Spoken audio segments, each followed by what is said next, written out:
Oh, cool. Yeah.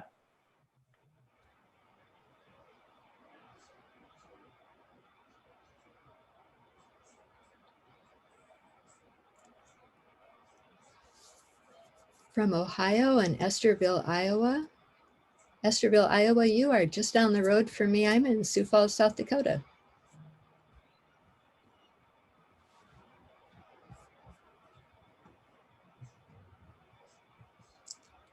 And Tennessee, North Carolina, welcome.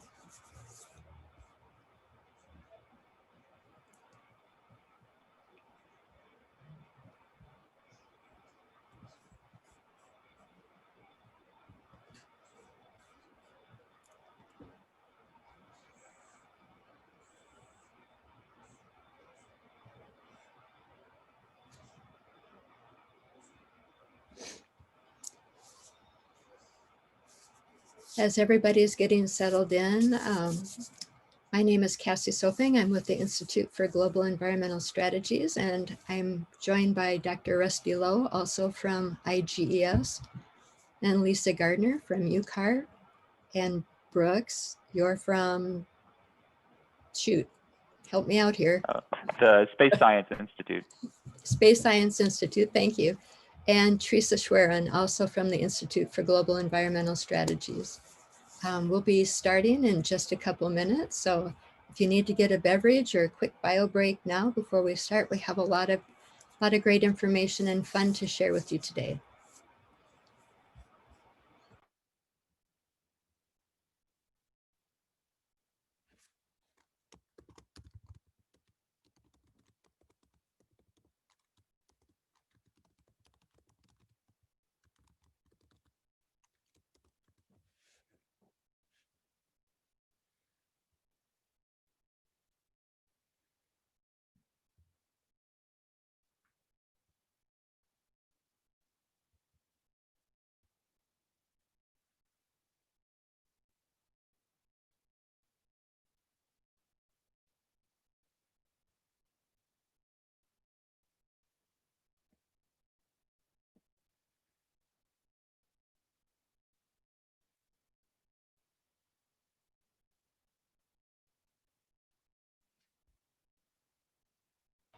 I'll start our webinar recording because sometimes I forget and it's just annoying when it mentions that it's doing it. So we'll have that ready to go.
It's kind of unusual that we're all not chatty before we start here. That's just because I hadn't got here yet. Oh, thank goodness, Anne, I'm glad. Back to back meetings. Well, we're glad you could sneak this one in there. Yeah.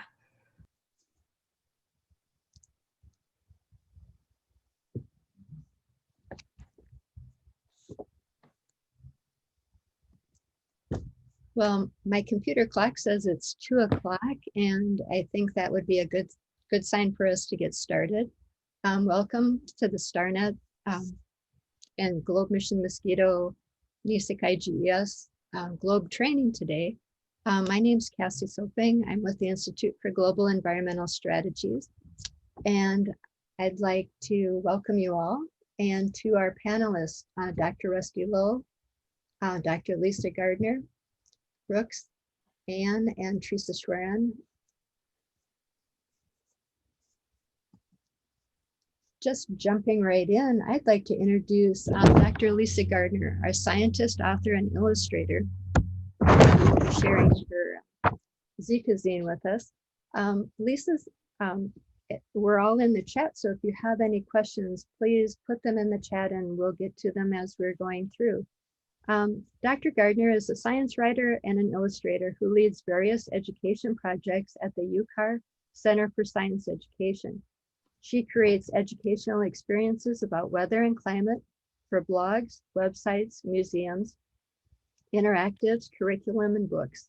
She's the author of an essay collection, Tales from an Uncertain World, What Other Assorted Disasters Can Teach Us About Climate Change, and is co-author and illustrator of the 7-book series, Elementary Globe, an introduction to students in grades K4 on Earth System Science. In addition to that, she'll be sharing her latest publication, a Zika Zine. Thanks, Cassie. Let me share my screen. All right, Cassie, did that work out? Yes, okay. Hello, everyone. Well, I am here to tell you a bit about the Zika Zine. This is the story of 3 80s mosquitoes and the Zika within them. And as Cassie said, I am Lisa Gardner. I'm a science educator, scientist, author, and illustrator. I have many hats. But in this case, I developed the Zika Zine as a story to help people of all ages understand mosquitoes and how we can reduce our risk of getting diseases like Zika. The Zika Zine was developed with funding from the U.S. Department of State as an educational resource for the GLOBE program. And it's getting people, the GLOBE program is getting people all over the world to track mosquitoes and their habitats, which you will hear more about today from Rusty Lowe. But first, the Zika Zine. So let's see. How do I go forward? There we go. The Zika Zine is a fictional story that helps people learn about 80s mosquitoes, where they live and what they do. This is the type of mosquito that transmits Zika. So people through the fictional story learn about where mosquitoes live, why they bite, how they carry disease, how we can stay safe, and the ways that NASA and citizen scientists are helping to identify mosquito habitats and limit the places where mosquitoes can breed. So it does this through comics and fiction. And despite the very cartoon appearance of the mosquitoes, here's Maurice to get us started. And their ability to talk, they have the only speaking roles in the Zika Zine comics. The story does relatively accurately portray 80s mosquito ecology. And so I enlisted the help of Rusty to make sure that I got the ecology and the biology correct. And I'd like to introduce you to the mosquito stars of our story here. We have Maurice, who I just showed you. He's a male mosquito, and he tends to be everyone's favorite. And maybe because he doesn't bite, and male mosquitoes don't bite people or other animals. You can recognize him throughout the Zika Zine by his mustache. And while this is not entirely biologically accurate, there is a pair of antennae on male mosquitoes in front of their eyes. And so that's what's represented on Maurice there. And then there's Hester. And Hester, she's a bit of a know-it-all. I think we all know someone like Hester, but she's not always right. But she is trying to be helpful to Wanda. And Wanda just recently became an adult mosquito, so she's got a lot to learn. And somewhere along the way, Wanda winds up with Zika inside her. And the Zika in this little cartoon is not to scale, but this is what the virus looks like under a microscope. So there's some artistic license here. But to give you a taste of the Zika Zine, I'm going to read a smattering of Zika Zine comics.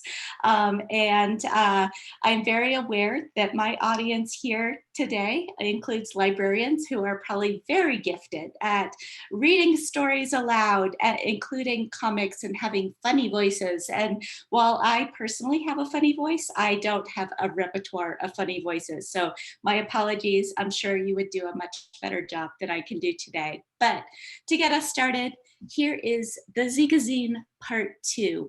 This totally bites.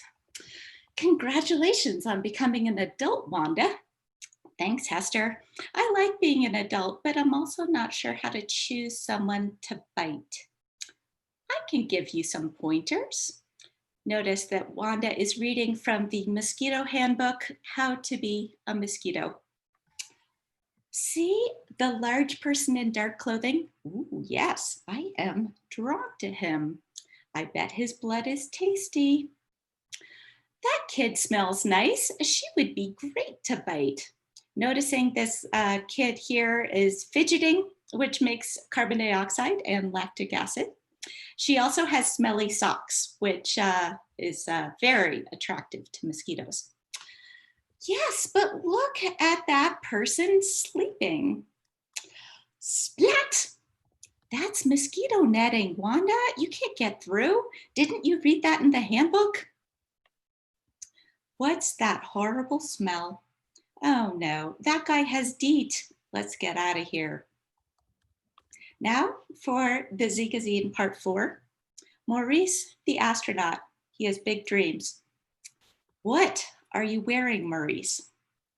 Haven't you heard, Hester? NASA is interested in mosquitoes like us. I want to be the first mosquito in the astronaut program. Actually, NASA is interested in the warm, moist places where mosquitoes like to live. There's no mosquito space program? I'm afraid not, Maurice. Sorry to disappoint you. So I'll never be an astronaut? No. Oh, well, at least they care about the places where we live. And now for the Zika Zine Part 6. Don't they like us? Slap! Yikes. Phew, that was close. Humans don't seem to like us. I've heard them swear when you ladies bite. But they must like us. They create great places for us to live, like all these containers full of water. These containers are places where Aedes mosquitoes like to lay their eggs. We didn't always have containers. Our ancestors used to live in holes in trees. How rustic. If they give us places to live, then why do they try to slap me? Wanda meets Zika. Hi, Wanda, I'm Zika Virus. Remember that person you bit last night? I was in that guy's blood and now I'm in you. Ugh, gross. Get out. I'm bigger than you and I say get out of me now. No, I'm not getting out. I may be little, but I'm powerful. People live in fear of me because I make them sick. And now I can spread to other people you bite. I feel so used. It's not just Wanda. Many Aedes mosquitoes have Zika inside them. When it's stormy, there are places for mosquito eggs. With more mosquitoes, Zika can spread faster and make more people sick. What's your pathogen? I wish you would go away, Zika. No, I won't. Hi, I'm Anopheles mosquito. Hi, I'm Plasmodium. You have a virus too? No, I have a parasite, not a virus. A parasite is a single-celled living thing. Zika is a virus, so it can't exist on its own. Does your Plasmodium make people sick? Yes, it gives them malaria. I feel bad about that, but I need blood for my eggs. Malaria symptoms include fever, chills, sweats, headaches, nausea, vomiting, and aches and pains. Zika symptoms include fever, rash, headache, joint pain, red eyes, and aches and pains. The Zika in mink makes people sick when I bite them too. This is horrible. Is there any way to stop them? It wasn't us. The conclusion of the Zika Zine. Wanda, look, they are taking the containers away. Oh no, we need those for our eggs and larvae. But we are important. Even NASA thinks we are. Is that why you're wearing your spacesuit, Maurice? It's comfy. Why are they doing this, Wanda? I think I know why. Don't tell them. Who said that? Hi, it's me, Zika. The Zika inside us is making people sick. That's not our fault. I'll write them a letter explaining everything. Dear humans, my friends and I didn't mean to make you sick. It was the Zika, not us. We look forward to biting you in the future. Sincerely, Hester, 80s Mosquito. I don't think that's going to work, Hester. It couldn't hurt. I think it's very polite. So there was one comic that I didn't read to you that I wanted to just highlight. And it's one where the mosquitoes are making observations of a citizen scientist who is making observations of them. And this is what people do in the Globe Observer Mosquito Habitat Mapper app, but it's from the mosquito point of view.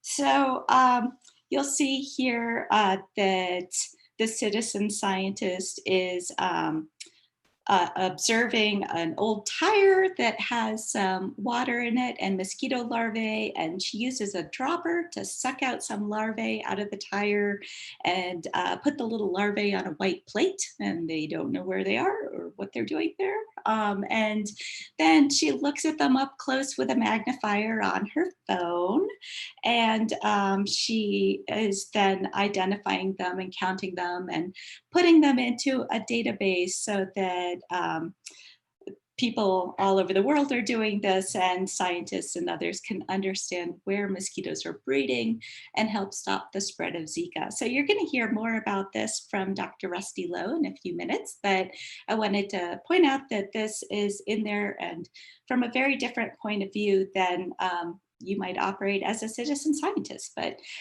from the mosquitoes observing.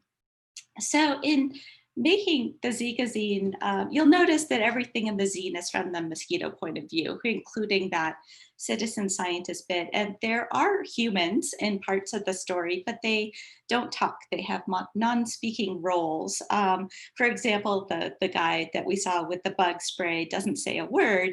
The mosquitoes do all the talking. And this was intentional. I mean, it's very anthropomorphic, unapologetically so, but the intent is to help make mosquitoes relatable, not just slappable.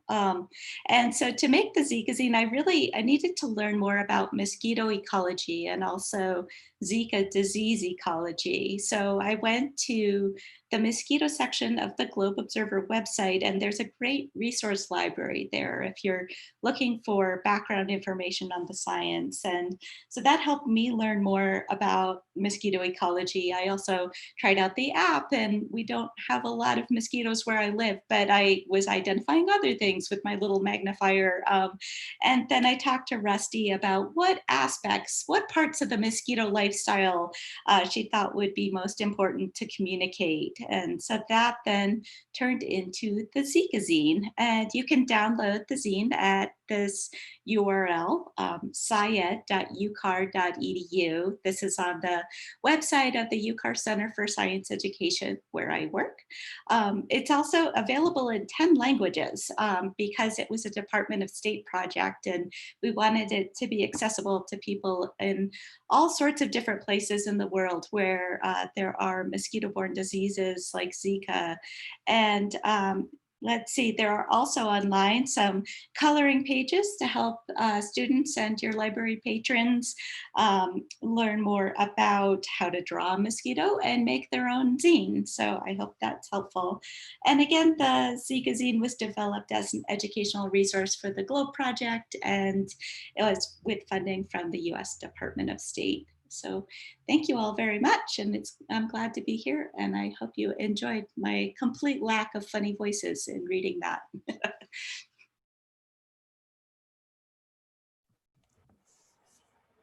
Thank you very much, Lisa. I always chuckle when I hear you reading your voices, but anyway, it was great. That's just my normal voice. I don't perfect. have funny voices. And thank you very much. And if there are any questions for Lisa while she's here, please put them in the chat. I know that she's been watching it, or she will be watching it now that she's done talking. But with that, I'd like to introduce Dr. Rusty Lowe. She's the epitome of the modern earth scientist. She is not only a leader in geoscience education, but she works at the forefront of citizen science and its application for vector-borne diseases such as Zika. Dr. Lowe, I'll get your slideshow ready for you. Thanks very much, Cassie.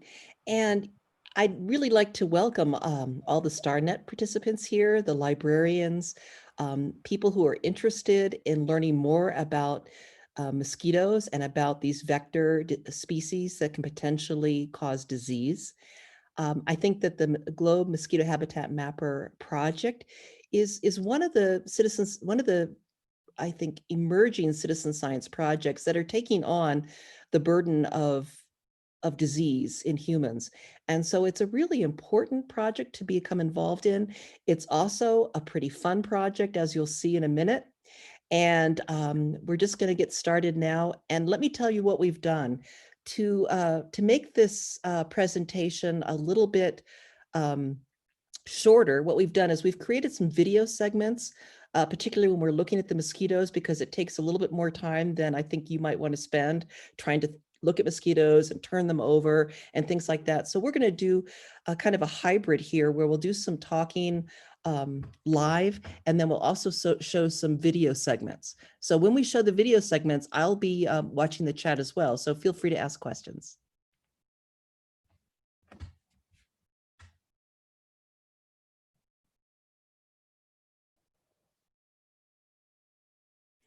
What we're seeing here are some mosquitoes that are wiggling around. Mosquito larvae, these are the immature specimens of mosquitoes. The larvae are the long, thin ones, and they have a characteristic wiggle. The two life forms that you see at the top that look a little bit like commas, those are the pupa, and they are almost ready to become adults. They're about 24 hours from emerging as adults, and they are not eating. All they're doing is metamorphosing at the present time. So in your specimens, when you look at mosquitoes, you might see both of these. So, oh, Anne, I see you say it's ew. Okay, what we're going to do is we're going to talk a little bit about the Mosquito Habitat Mapper, which is a tool on the Globe Observer app. We're going to talk about why NASA is interested in this. Then we're going to go through a little bit of the science basics, just enough so that you know why we're looking at mosquitoes. We're going to show you how to make your observations. And then at the very end, we have a list of resources that you can use in programming or in your own exploration of mosquitoes in your area. Okay, great. I want to emphasize that Globe Observer is part of the GLOBE program. And GLOBE has been around for over 25 years. They're participants in over 120 countries. They're collecting data about all aspects of the Earth system: air, water, life, and soils. And we have people uploading their observations to the same GLOBE database that the GLOBE Observer data is going to. So this is a program that is well established. It's sponsored by NASA. It's supported by NOAA, NSF, the US Department of State, and the GLOBE Implementation Office is found at UCAR, where Lisa works. So I hope that you have already downloaded the Globe Observer app. If you haven't, you can find it. It's in your favorite app store. And what we have done so far, it's amazing that with citizen scientists have done so much work. Since 2016, over 150 people have participated in collecting data that helps us understand changes in the Earth system. And we have 4 tools on the Globe Observer platform that enable them to do this. These are clouds, land cover, trees, and Globe Mosquito Habitat Mapper. We want people to use as many of these they can, and if you collect coincident data using 2 or more tools, it actually provides a very rich database for us to begin to explore some really sophisticated questions. So let's take a little bit of a deep dive, though, into the one tool that we're going to be talking about today, and that is the Mosquito Habitat Mapper. NASA is interested in mosquitoes, and as you saw with Maurice, we had to explain this to Maurice, right? But NASA is interested in mosquitoes. They're interested in them because they are collecting a lot of data using satellites on a wide variety of environmental parameters. These parameters are used by scientists to come up with models that are used to predict outbreaks of vector-borne disease. So while the satellites can't see mosquitoes, we need to know whether or not those mosquitoes are found where they're being predicted using these remote sensing tools. So that is where citizen scientists come in. So let's just go over some of our favorite mosquito basics here that will help us understand what we have. All right, so we're not looking at adult mosquitoes. Here's the life cycle you'll see here on the right. Mosquitoes lay their eggs in or near standing water, and they will hatch and spend the first part of their life cycle in water, where they develop into larvae and eventually into pupa. At this point, they're harmless. Their development rate depends on their conditions, but they can develop into pupas as little as 3 to 4 days and as long as 12 days, and even longer if the conditions aren't exactly right. The adult mosquitoes are the only ones that actually have a potential threat to human health, because they need a blood meal in order to lay their eggs. Not all species of mosquito transmit disease. There are 3,500 species of mosquitoes, and only a few hundred actually can transmit pathogens that cause disease. But the app here is optimized to collect information on 3 genera of particular medical importance. And we'll talk about those more later. So with this very short introduction, what do you want to know about mosquitoes? So I hope you'll enter your questions in the chat, and our team can answer them as we move forward. So we'll just give you just a second to do that. And while you're looking, and while you're telling us a little bit more, I want to let you know that we do have some fantastic resources on the websites, particularly the Globe Observer website. Mosquitoes are a serious health risk. Millions of people die each year from mosquito-borne disease. We have a guide that you can use with patrons, or if you want to become more aware yourself of the different mosquito-borne diseases that you might be able to encounter. And importantly, by reporting the mosquito habitats that you see, you're going to be able to provide data that is very important, that can be used by public health officials, by communities, to help to identify where mosquitoes are found, target them, mitigate them, and reduce disease. So it's a really important tool. Okay, thank you very much. I see some questions coming in, and while I'm talking, other people will answer those.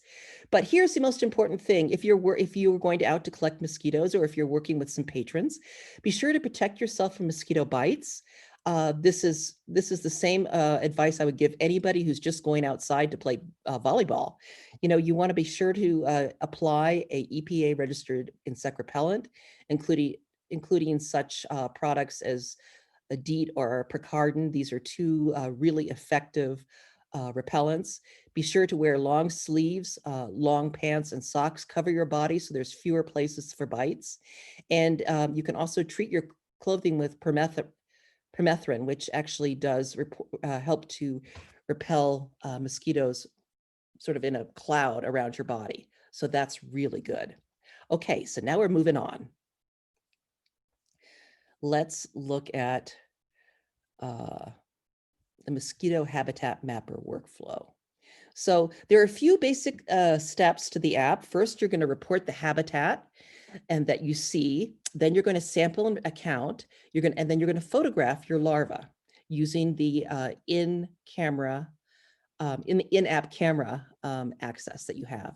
I want to point out that we want to make the participations program available to everyone, including, even children 13 ages and older. So by doing this, you're able to just do exactly what you want to do, and you can stop your observations at any step in this app. And we'll talk a little bit about more later, but the more steps that you can complete, the more data that we have. But even reporting the habitat and if possible, eliminating that habitat is a huge contribution to protecting communities from vector-borne disease.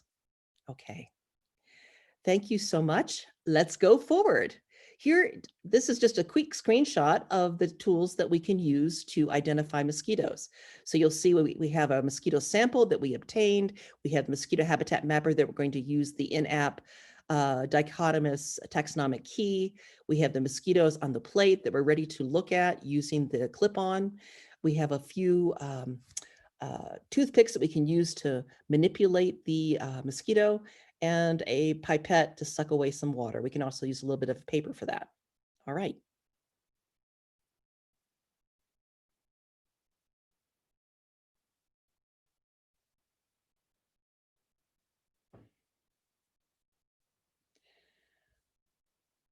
Okay, I don't hear any sound, but I can tell you what we're doing here. We have the clip-on microscope. There's a bunch of different microscopes you can use. This one is one I really like. You simply turn. Okay, here's a deep dive on how to orient There we go. your clip-on microscope on your specimen. So to start, our camera is on and we have our clip-on microscope. What we want to do is first turn on the light. You take this ring here, you turn it to the left, and you get the light. Okay, I want to show you just one of the features of this clip-on microscope, and that is beneath the tube here, you have a clear plastic ring. We call this the collar. And the collar is the exact size and length so that when you place your clip-on directly over the specimen and the collar is touching the plate, it will be in exact focus because this defines the focal plane. So this is a very cool feature of this microscope because you don't need to focus. Okay, so the next thing we need to do is we're going to take our mobile device. We're going to align the lens or one of your lenses to the lens of the clip-on. And then you adjust it so you get a perfect circle. And like we saw earlier, if you have a case, it's going to change the focal length, so it may not work. So please take the case off your phone before you actually, or your device, before you actually do this procedure. Okay, I've got a circle. It's clear and crisp, so I know everything is aligned appropriately. Okay, now I'm going to place the collar directly on the plate and surround my specimen. So there, I hope you can see a mosquito larva in perfect focus. And you are able to use the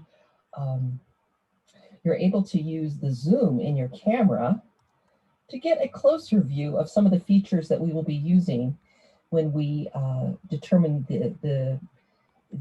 what taxa this is, whether this is Anopheles or Culex, or Aedes, or maybe not a medically important taxa. Okay, so going in there, we can go in there, we can look at that siphon. We're going to learn more about the siphon in just a minute. And we see that there is one clump of hair on there. That's very important. Remember that. Okay, so I think,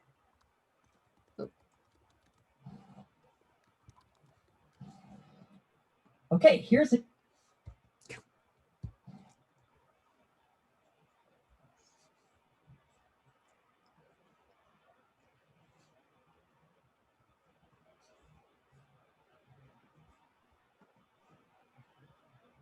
So Globe Observer is an app that you are able to obtain in your app store that you typically visit to clutter up your phone, as I have here. So you'll see the Globe Observer icon right here. And what I'm going to do is I'm going to click on that. And you've already downloaded, and so here it is. And I'm going to now walk us through using the Mosquito Habitat Mapper. What is really important, and I think makes it pretty easy, is that it walks you through every single step. And so what you are actually doing is you're following a scientific protocol, a protocol that's been designed by scientists so that we get data of sufficient quality and with sufficient supporting data that we can use these in future scientific analyses. Okay, so let's, there are several wonderful tools here, and I encourage you to look at all of them, but we're going to go to Mosquito Habitat Mapper here today. And so here I'm going to make a mosquito habitat observation. And so I'm going to, you will probably have either Globe Citizen Science there. I'm just going to use the Institute for Global Environmental Strategies because that's where I'm putting all my data.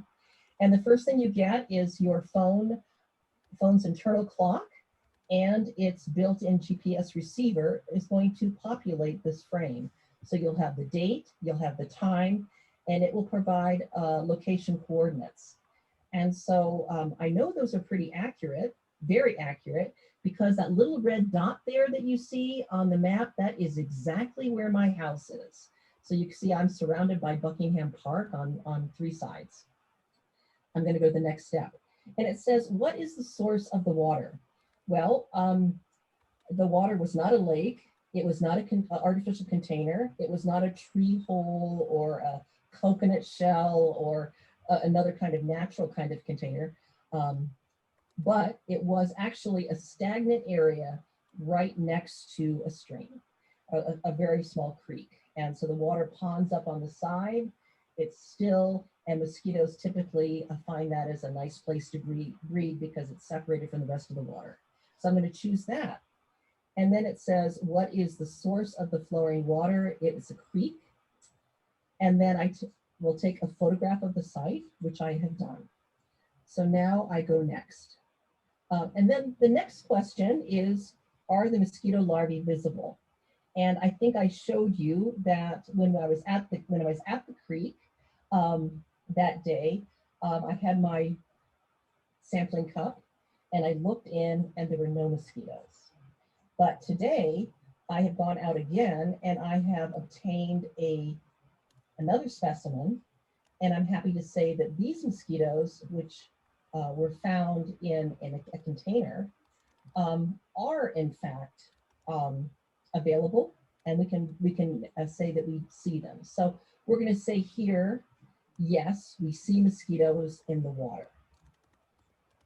And then it says, would you like to perform a larvae sampling count? Well, let's just imagine you're taking a hike with your friends or your kids or your parents, and they're going to say, come on, Rusty, we got to get going. It's going to get dark before we get off this mountain. You can say, okay, I'm done. I've identified that there's a larval habitat here. I found the mosquitoes. I've seen them. They're wiggling around in a characteristic way. So yes, we have mosquitoes, but no, I'm not going to actually go through the process of taking a sample home, putting on my clip-on microscope, and trying to identify the taxon. So I'm going to say, no, I'm done. It says, congratulations. You have successfully documented this breeding habitat. And then that data will go into the cloud, into the GLOBE database, where it is retained for eventual use by citizen scientists or communities or even scientists that are looking for local or regional patterns in mosquito presence and absence.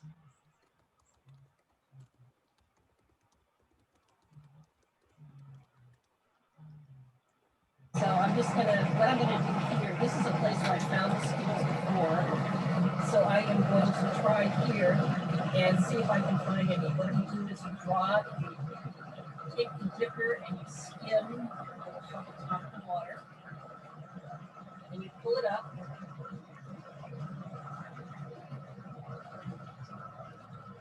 And I see macroinvertebrates, but I don't see mosquitoes. You do this 3 times.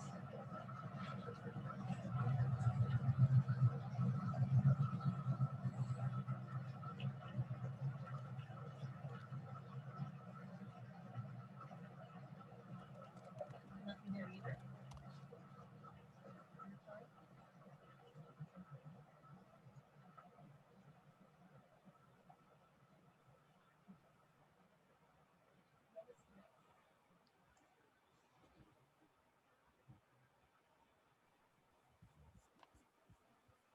Okay, thank you so much for watching those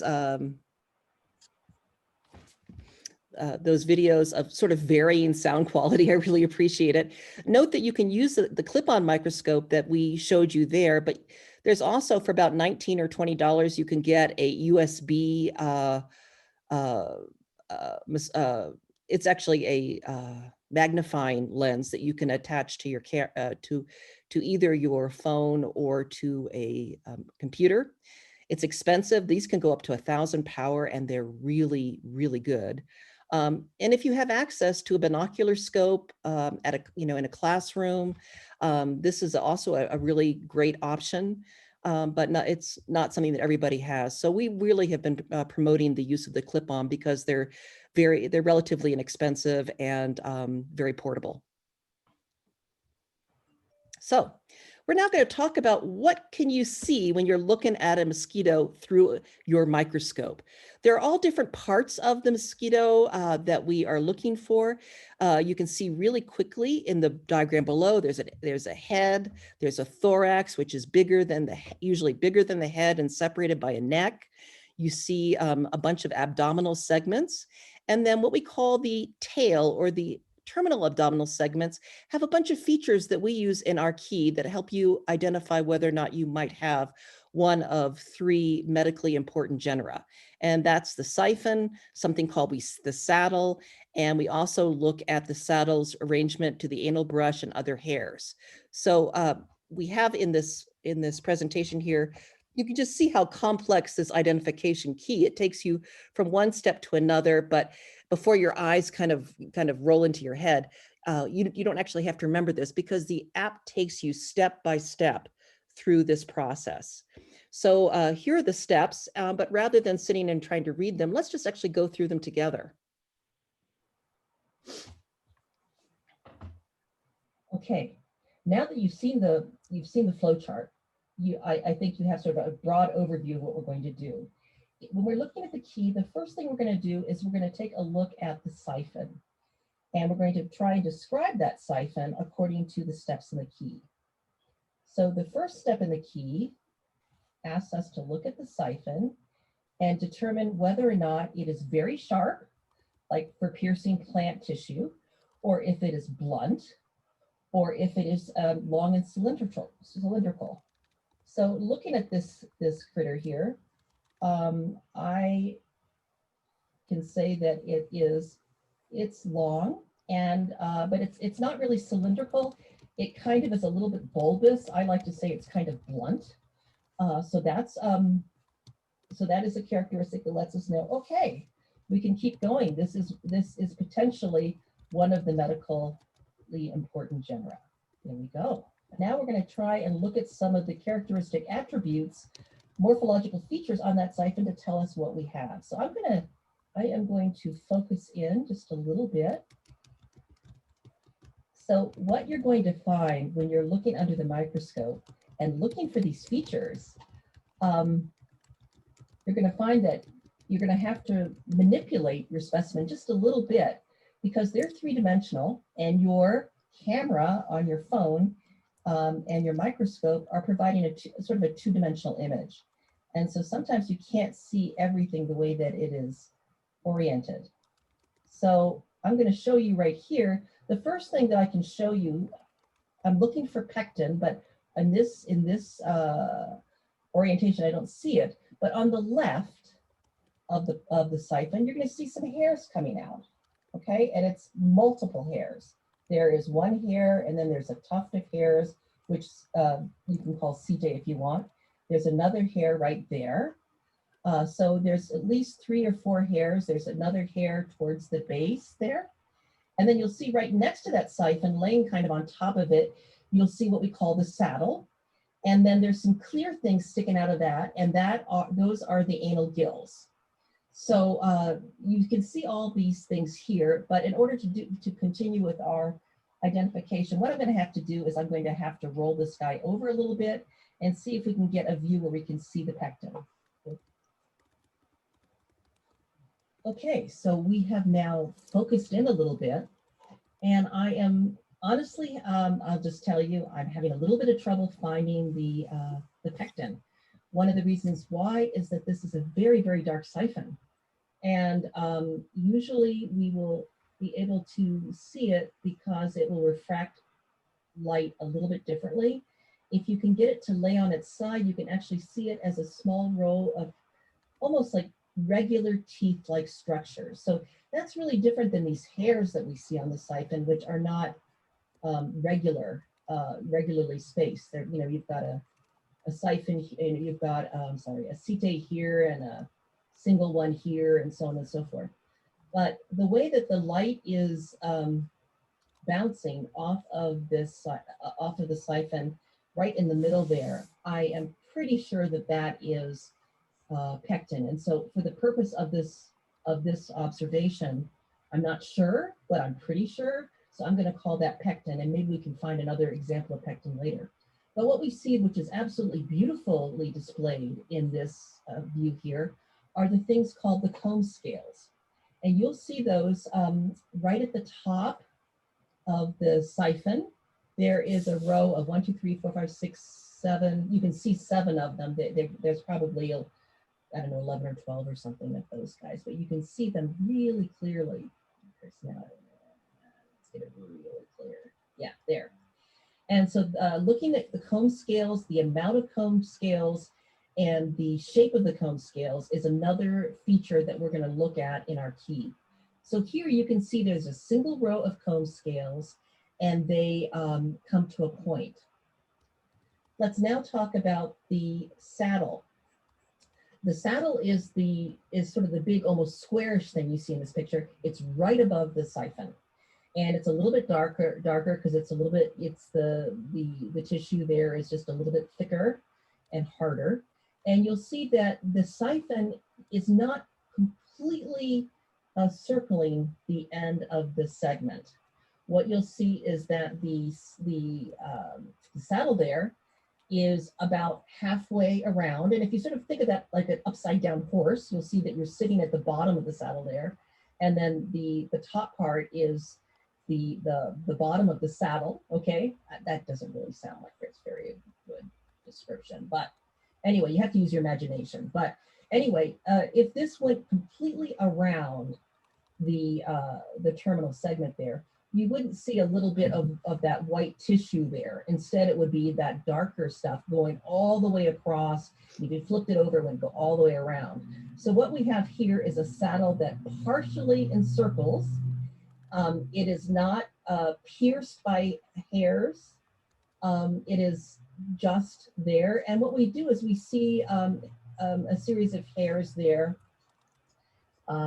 underneath the saddle, but it is either above or below. In this case, it's below, but not piercing the saddle, and the saddle does not go around. So already we have a pretty good idea of what this specimen is. All right.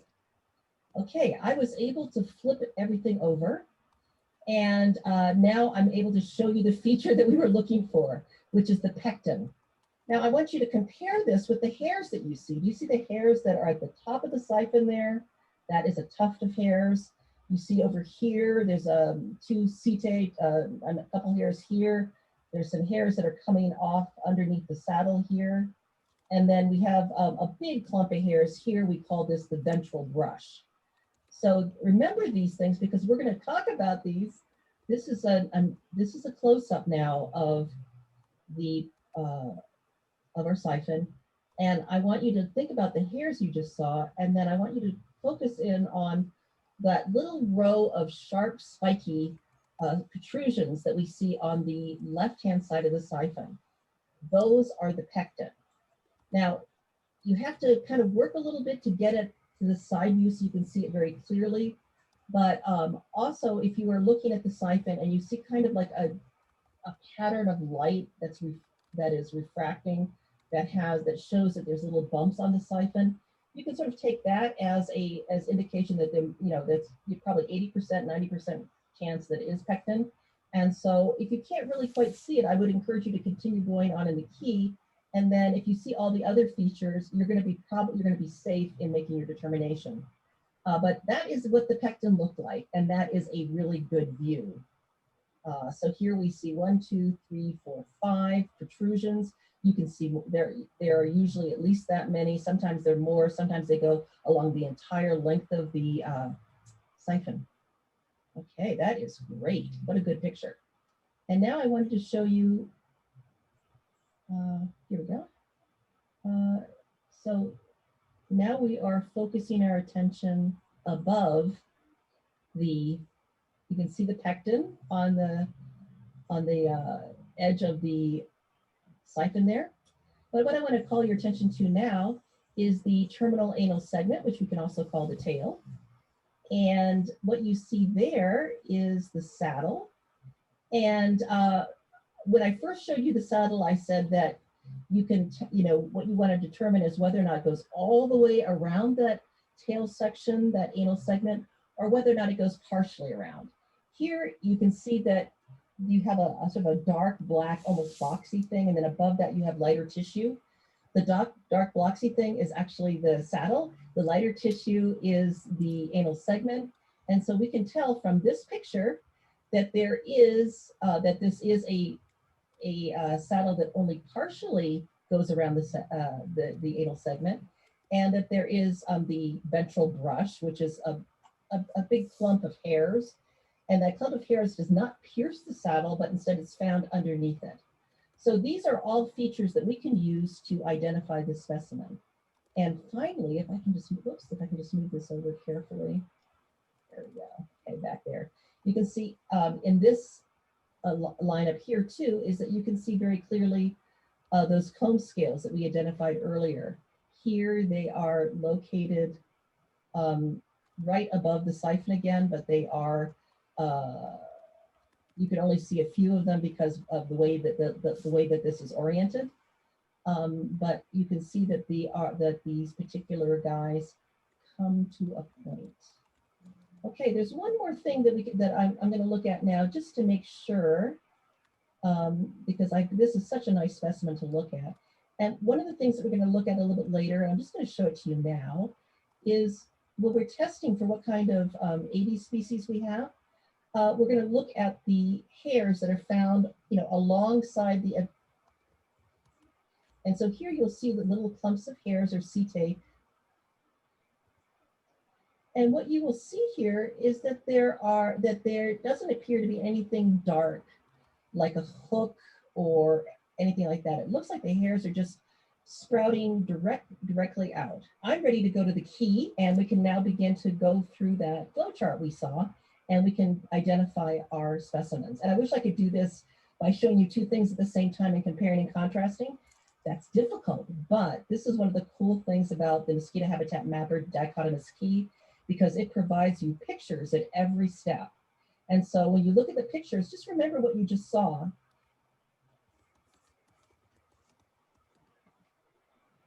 Okay.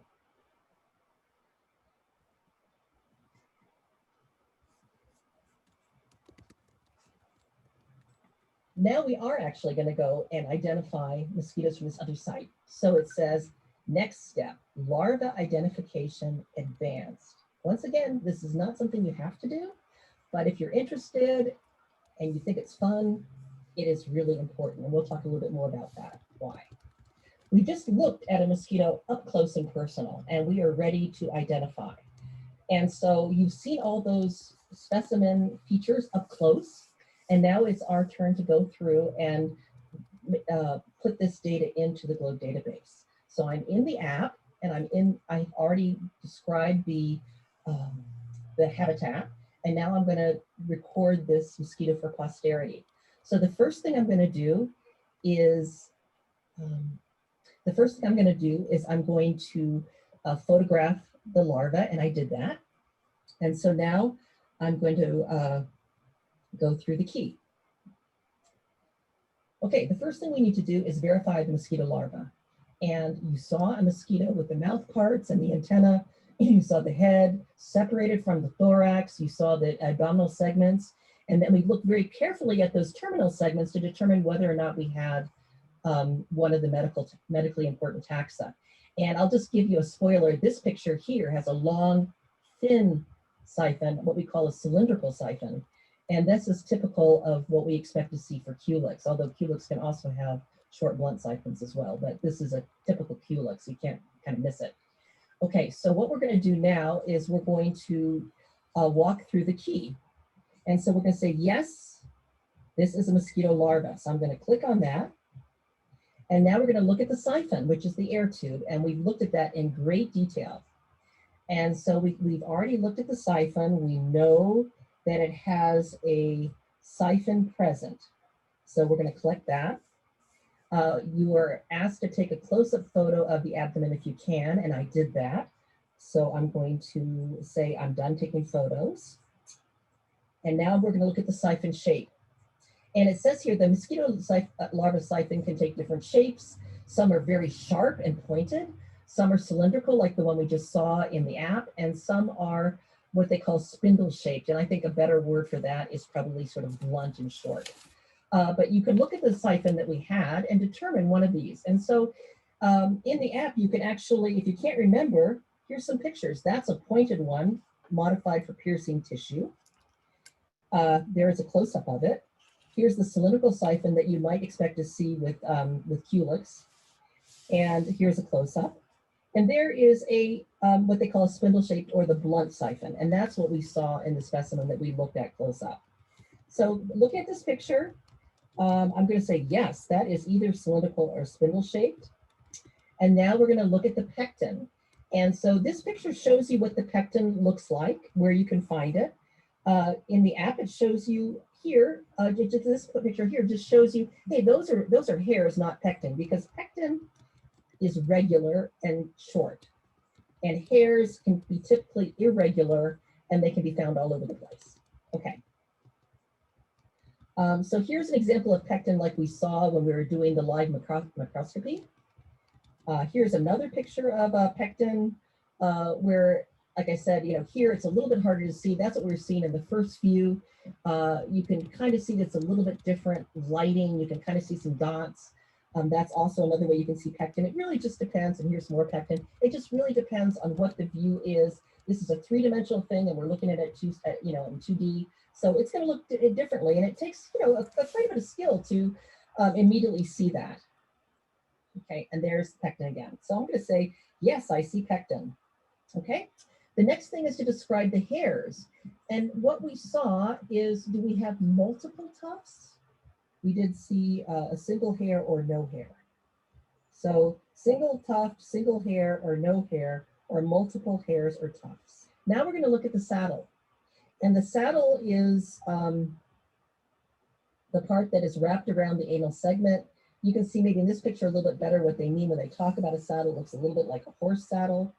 Here's a couple of pictures of what you can see in the app. This is kind of what we saw looking at our specimen, where the saddle is partially encircling the anal segment. Okay, so yes, we have a saddle that partially encircles the anal segment. Okay, then we're going to look at the cone scales. And we saw those, they were very beautiful in our specimen. Here's a picture. That's pretty much what ours look like. And it says, okay, do you see a dark plate with teeth That's not what we see. We do see comb scales. So we're going to choose that. And it says, wow, it looks like we have 80s. And so we can look and see we have a spindle-shaped siphon, you have a single tuft or just one or two hairs, you have pectin present, you have an anal brush, which is below the saddle, and that is what we have. And so we say, yep, that is definitely an 80s. Okay, so the next thing we have to do is we have to see whether or not there was a tuft of hair in the pectin. And you may not remember this, but we did not see a tuft of hair in the pectin. We saw a series of 5 or 7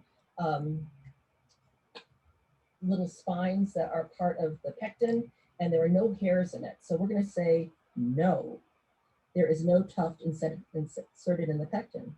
And then now here is the close-up of the comb scales. Now we saw those comb scales and we looked at them and we were pretty sure that they came to a point. So we're going to say they are tapered to a single point. And so that gets us to a identification of Aedes albopictus. So what we saw were comb scales that were kind of shaped to a point. They weren't pitchfork shaped with like one big point and 2 short ones on the edge. We had the saddle that went partially around. We have the anal brush that came out, but it was underneath the saddle, not piercing the saddle. And we saw at least one tuft of hairs. And so, yes, this is Aedes albopictus. Now, just to be sure, we have another test we can do. Let me see. So you can go back here, and it says, if your microscope can't really resolve what exactly the shape of the comb scales are, we have another test we can look at, and I already pointed out that to you. So we're going to go, we can't tell, let's try the alternate test. And it says, look at the thorax. Are there like little hooks at the very base of all those little hairs that we saw on the abdominal segments? And what you'll see here is, here's an example of some of the little black hooks that we would see. It's just basically what you would see is it looks like the hair is not coming directly out, but it's actually a little bit of a black color at the bottom. So here's some pictures that you can see. And I would say that we didn't see those hooks. We saw the hairs, we saw 3 hairs just emerging without a hook right outside the side of the body. So that would allow us then to say, no, there are no hooks. That takes us to the same place in the key Aedes albopictus.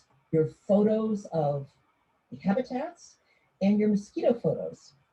So thanks very much for listening. Next.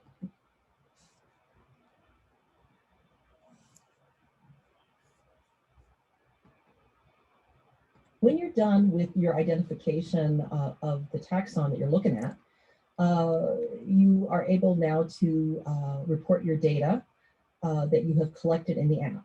So they say, thank you for recording your observations. And then if you have any comments you'd like to make, for instance, you can say something like, first appearance, first time I saw mosquitoes today, or the weather is rainy and it was hard to determine whether or not there are mosquitoes in the pond. You know, whatever you think would help people understand your data, you can put that in the comment box. The last step is to dump out the water. And we're going to say, yes, we dumped out the water. And then you will get a frame here that says, wow, okay, on this new phone I have 18 observations. And now I'm going to finish that work. So I have now recorded all that data, but you're not done until you actually send the data. So the data has been stored on your device. Now this is important because if you're taking that walk in the mountains, or by the ocean, and you don't have any access to wireless, you can still do your observation because the app works offline. But what you'll want to do is you're going to want to wait until you get to a place where you do have wireless service so that you're able to send the data. So since I'm at home and I actually have wireless, I can press send the data now. And so that is the last step. So please remember to send your data. You've done all this work. We want to see it. I that are still on my phone. And of course, I want to upload those. So I'm going to select all. And then those data are going to now be uploaded. So once you've sent your observations, you can see that there are other fields that you can do some more data exploration. You can see the pictures that you have. You can see a list of all the data that you have, including photographs that you have taken. You can see today's cloud measurements. You can see today's mosquito measurements. And you can also see current NASA data. So this is also a nice way to access some of the important data that's being collected by GLOBE observers. So the app is a data collection device, it's a data review device, and it is a data submission device.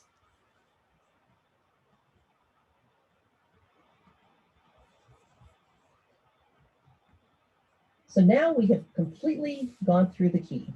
We've just eliminated the breeding habitat.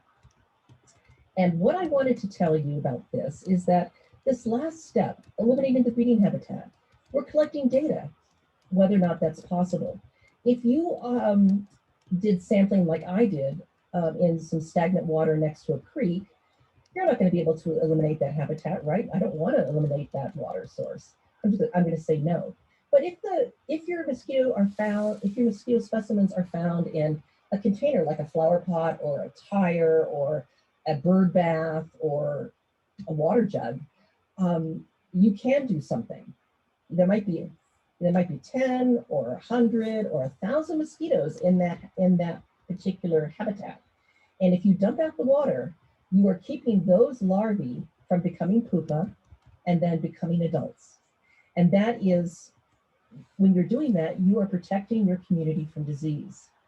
And this sounds like it's a little thing, but the thing to remember about vector-borne diseases is many of the mosquito-borne diseases, we don't have vaccines yet. Things like Eastern equine encephalitis or West Nile virus that we have in the US frequently during the summer. Diseases like dengue or chikungunya or Zika, which are prevalent in South America and to some in the Caribbean. For these diseases, there are no vaccines. So the only way we can protect ourselves is three things. We can do mosquito surveillance, and we can say, this is where we found those mosquitoes, tell mosquito control they can go out and do something about it. Or they can mitigate, or you can mitigate by dumping out the water, or perhaps putting larvae, if the water is being stored for some reason, like out here in Colorado, people have stock tanks all the time.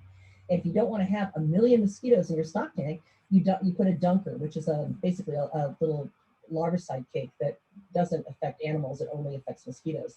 And that way you can keep the mosquitoes from growing in your stock tank. But mitigation is a big thing because that's going to keep those mosquito larvae from growing into biting mosquitoes that can potentially transmit disease. And the third thing that you can do is education. And so with this app, people are learning to recognize where mosquitoes are found. They learn how to identify mosquitoes, and they learn that dumping out the habitats, doing mitigation is an important thing. So this app actually assists in all three things that a person in a community can do to protect themselves from vector-borne disease.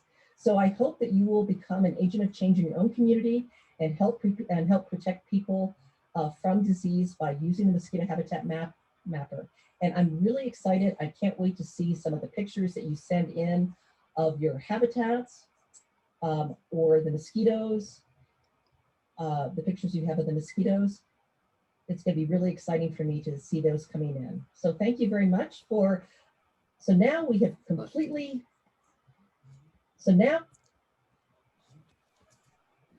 Okay, that was kind of an awkward ending, but here we are. We're ready to summarize what we've just talked about today. Thank you for all the great questions in the chat. I've been trying to answer them as I've seen them. And it looks like we have a very knowledgeable and also a very curious group here, and I'm very excited to hopefully engage you in collecting data and learning about mosquitoes using Globe Observer. So in summary, when we document the habitats, what we're doing is we're adding detail to the NASA satellite imagery. You know, land cover data are regularly used by scientists who are creating predictive models of vector-borne disease and predicting outbreaks. So if we are able to create sufficient data that this can improve the modeling of different kinds of landscape attributes and where you find mosquitoes, this is going to be a great contribution. And that's one of the things that we expect to see from the data that we collect. Secondly, by sampling and counting, you're going to tell us more about that habitat. Where are the mosquitoes? When did you find them? When is the peak breeding season? Where are they breeding in your area?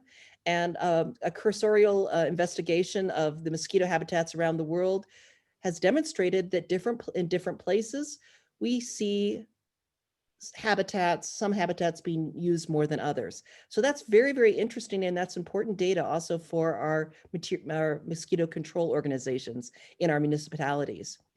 And so finally, by photographing the larva, you can find out what type of mosquitoes are present.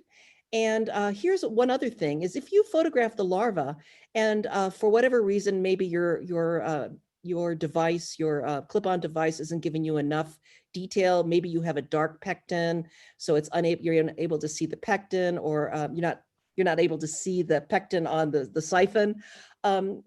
You know, if you step out of the identification and say, okay, I'm not going to finish it, by providing the picture, you still are providing a voucher specimen that people who are interested in your region and in the mosquitoes that citizen scientists have found, they can go in as experts and use that to verify. So never feel hesitant to, if you decide you can't work it out, you're still providing very important data about those taxa that you find. So I just wanted to clarify that. Okay. There are a lot of resources that we can show you. You've already seen the great Zika Zine. You've already shown you that there is this wonderful disease guide that you can use to improve your knowledge and share it perhaps with other people and maybe some patrons if you're working with a library. We have some websites that have lots of really exciting products that you can use if you're developing programming for outreach. So, and here are some places that we have that. And this is a little bit of a nod here to what we're all experiencing right now during the COVID pandemic. And we don't want to encourage people to go out and do the surveys of mosquito habitats in their neighborhoods if it feels unsafe to do so. We don't want to encourage that right now. But we'd like to say, if you're interested in finding more about where mosquitoes are found, if you build a place for mosquitoes to breed, you probably know that they will come. And so we do have some resources that you can use to actually build a mosquito habitat that is what we call a larvae trap, and with the appropriate water and a interesting bait, your container mosquitoes will come to the site, lay their eggs. The eggs will fall into the water and they will develop into larvae, and you can look at them. And trap data is very interesting for our mosquito specialists that are working in public health.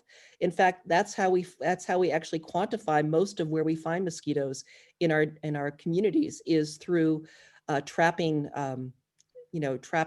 sampling design. So there we go. If you have any questions, I would encourage you to contact Cassie or myself. Here is my email. And you also will have access, of course, to these videos, as well as this training slide deck. So I want to thank you so much for your time. We ran just a little bit over, but I think we covered just about everything that we need to cover. So we are able to take any questions really quickly, but thank you so much for participating in our training today, and we really look forward to seeing your data.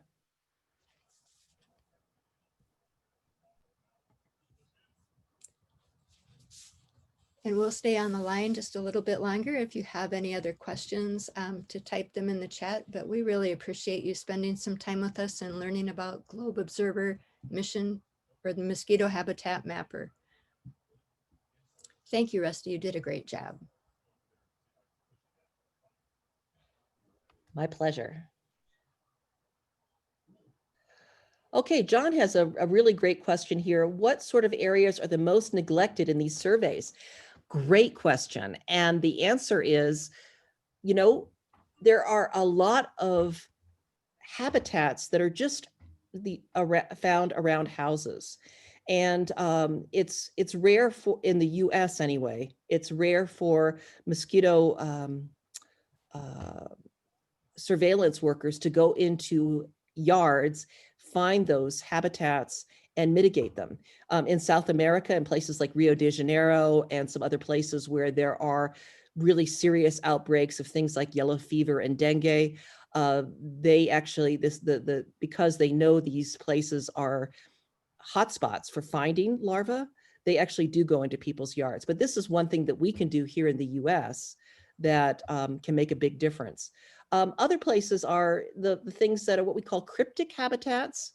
We find, particularly with Aedes aegypti, they are these are one of the most serious mosquitoes for disease transmission of, transmission of pathogens that cause disease. They are also very malleable, I think, genetically. And we see these finding breeding sites in what we call cryptic habitats, places that we didn't find 10 years ago. They used to only be found in clear water, for instance. Now we are finding Aedes mosquitoes in eutrophic or nutrient-rich water, like in sewage. And so we're finding them now in drainage, in drainages that we didn't have before. We find them underneath refrigerators where there's a pan of water, or under a sink where it's moist and there's a puddle of data. So these are what we call the cryptic habitats that are not normally located by mosquito control professionals, particularly in the United States. And so this is a great place to look. So those are some of the neglected places. Let's see if there are any other questions. Are there any other questions before we finish? But I thought that was really a great question, Jonathan, because we are really doing a service that cannot be done by anyone else except for citizen scientists. And that's one reason why GLOBE Mission Mosquito is really such an important project in the GLOBE Observer program. I don't see any other questions. Oh, do we have genetically modified mosquitoes? Thank you for your question, Amos. I do not know about the release of genetically modified mosquitoes in Africa. I do know that there have been release of genetically modified mosquitoes in South America and in the US, and also in Southeast Asia. I'm not sure about Africa. Some of the mosquitoes that have been released that are genetically modified are sterile males. That has been done for perhaps a decade or more by now. And all that does is it just keeps mosquitoes that breed, female mosquitoes that are vectors of pathogens that cause human disease.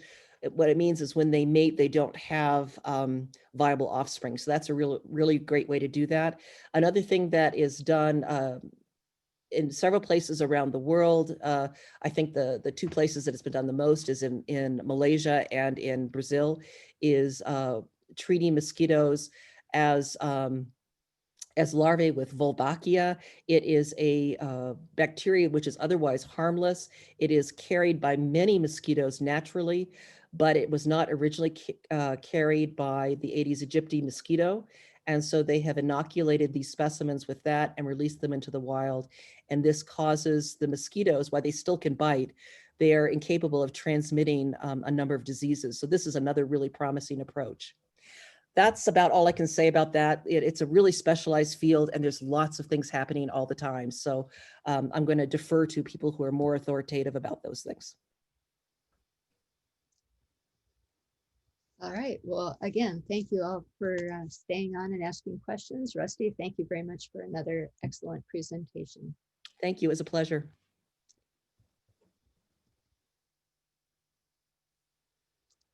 And I'll also stop the webinar. Bye-bye.